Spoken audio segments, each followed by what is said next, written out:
So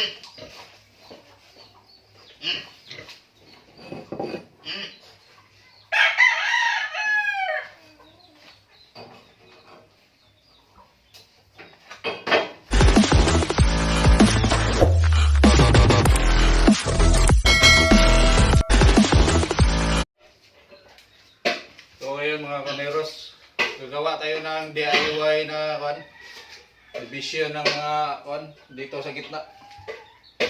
Lagyan natin ng harang kasi mga ilang days na lang siguro to mga kaneros. Malapit na pong manganak yung natin, yung isa nating inahin. So madaliin lang natin yung harang sa gitna. Bale yung niya, yung partition ba mga kaneros.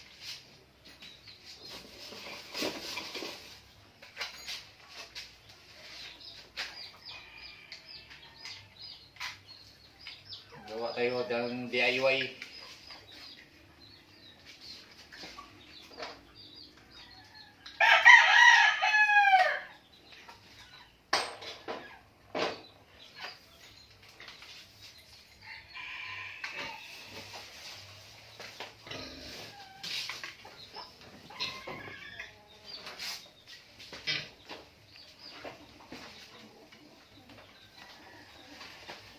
So maganda tayo ng mga kaneros.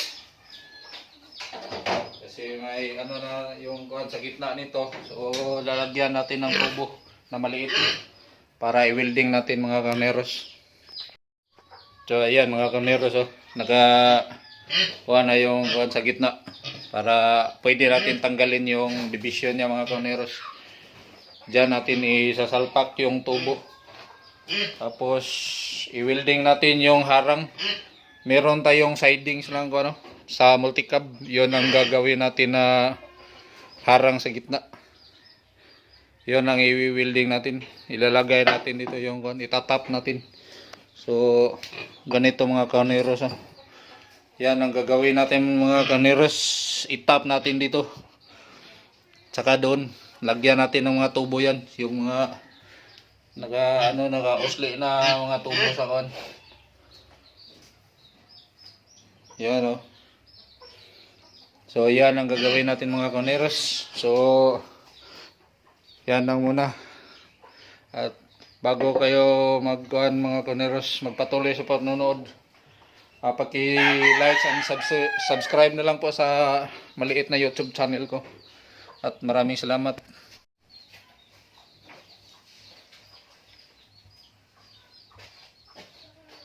Putol tayo ng tubo mga kaneros.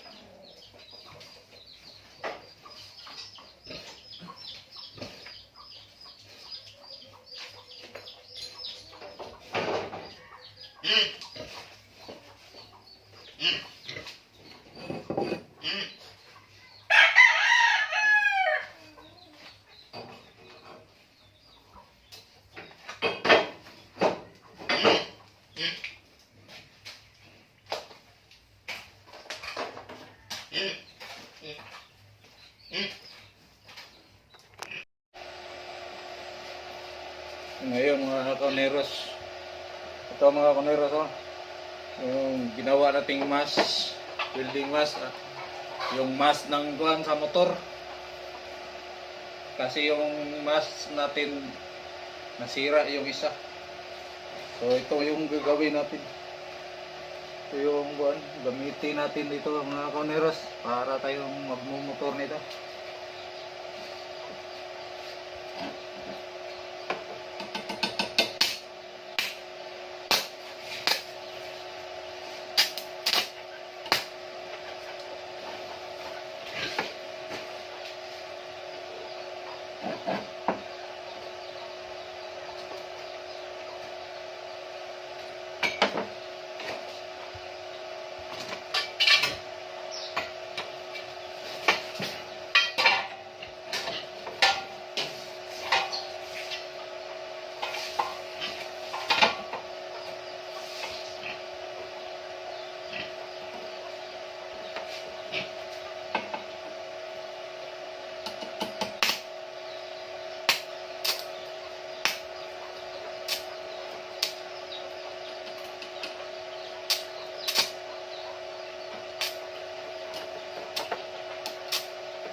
Dalian lang ito mga kamiros. Walang ano to.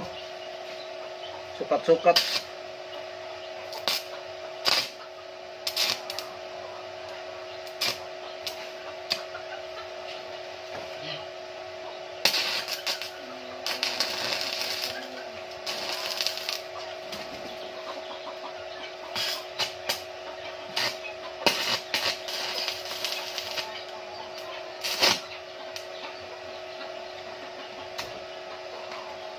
Ay, oo nga pala mga kamiros.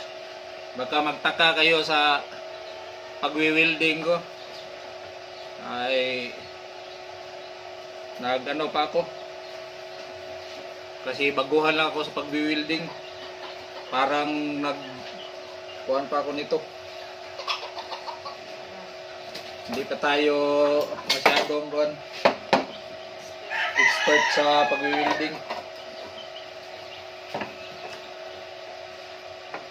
So, pasensya mga kamiros.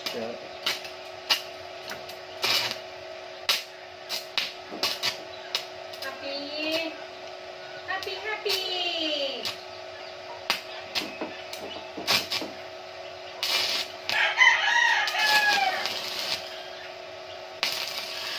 Holiday happy!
ayan mga koneros, oh. Nailagay na yung kuan. Kaso hindi pa na dugtungan dito sa kabila sa banda rito mga koneros. Kasi kuan, umuulan kasi. Ayaw ko magtrabaho, mag-welding na kuan. Umuulan kasi basa yung sahig. Delikado sa kuan. For safety lang mga koneros. So ayan mga koneros, ang partisyon natin na DIY. Kasi nalalapit na yung kuan, panganganak nitong isa mga koneros, oh. Ilang kuan, mga weeks na lang siguro, mga week pala. Iwan ko dun sa isa mga koneros, parang kuan, buntis o hindi. Kasi ano, pero hindi naman siya nagkuan mga koneros, nag-hit. Kahit isang bisis, hindi naman nag-hit. Baka merong laman to. Kahit mga ilang piraso lang, okay na yan mga kaneros. Makabawi tayo sa pagpa-ano nito. So mga kaneros, oh. Parang malapit na talaga to. Dito na lang talaga mga koneros. Itong naiwan natin dalawang kuan. Kasi mula nung mag-harvest tayo dun sa kabilang kuan, mga kulungan. Hindi na tayo bumili ng kuan, panibagong mga biik. Kasi natatakot tayo na mahawaan sa kuan kasi nandoon tayo palagi sa kuan. Minsan bumibili tayo sa palengke, delikado kasi dumadaan tayo sa mga karnihan. So, iwas ko lang mga koneros. Sana makabawi tayo kahit papaano nito mga koneros, oh. Sayang yung ibang kulungan doon. Hindi nalagyan.